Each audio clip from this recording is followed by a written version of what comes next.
Today's story, friends. So I started to tell you stories from the Sefer L'Shema Oizen by Rebbe Zalman Duchman. The Rebbe encouraged the publication of this book and wrote some comments on some of the stories. And here's a story that Rebbe wrote a comment on. So says Reb Zalman Duchman, when Moishe, referring to Mordechai Yoel, would describe how Rabbi Eisel was Yitzchak Isaac Epstein of Hommel. He was the chief rabbi of Hommel for I think 58 years. He was a chassid of the Alter Rebbe, the Mittler Rebbe Tzemach Tzedek. He wrote several svarim. He was from the Gdoilei Chassidim of all the generations. Rabbi Eisel Hommel. So he says like this: when my Zayder was a Talmud, and Mordechai Yoel was a Talmud Muvak, a very close Talmud of Rabbi Eisel Hommel.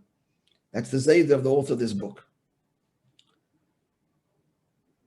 So when Rabbi Eisel, my Zayder would describe how Rabbi Eisel would become excited when talking about the Alter Rebbe.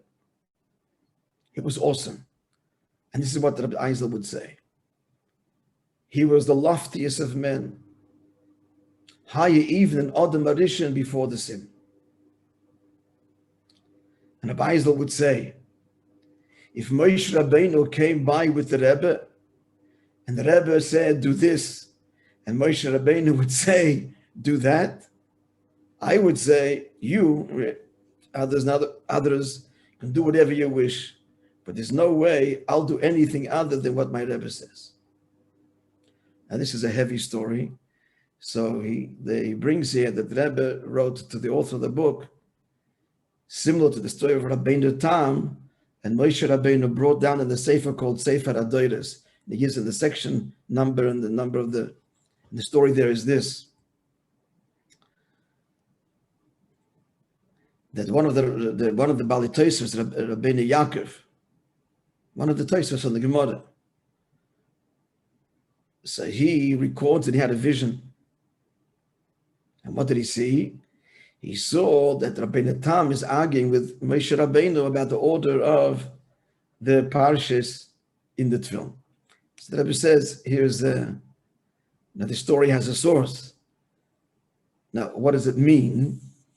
What does it mean? There's a contradiction between Moshe Rabbeinu and the Alter Rebbe. How is this possible? The kud of it is that Elikus, godliness drawn down in each generation, has its unique manifestation. Like the laws like Hillel now, but Lasid Lavad like Shammai. Without going to the whole beer right now, we learned this actually Sunday morning at great length, that the Inyan, that Torah's his Galus evolves over time as the world evolves and becomes ever closer to Dira B'Tachtonim. So therefore, there's the Inyan, the way Moishe Rabbeinu and the Alter Rebbe says it, and the Eisel, I don't know if he even meant this whole arichas. He was just simple discussions. I don't know. You do as you wish, he says. I'm not going to argue with you, trying to convince you otherwise. But I can't do otherwise.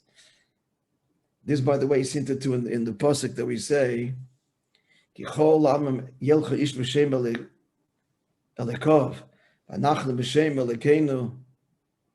Natski, we say every day before the Yom, right? What does it say? How do we say it there? It's referring to Losed Lochi, that each one will go with his Rebbe. The Kim also goes on the Malach Rebbe, it's many levels.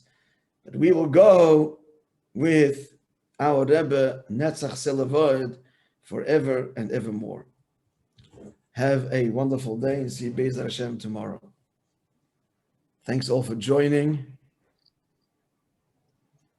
Thank you. Thank you. Shkoyach. Thank you. Okay.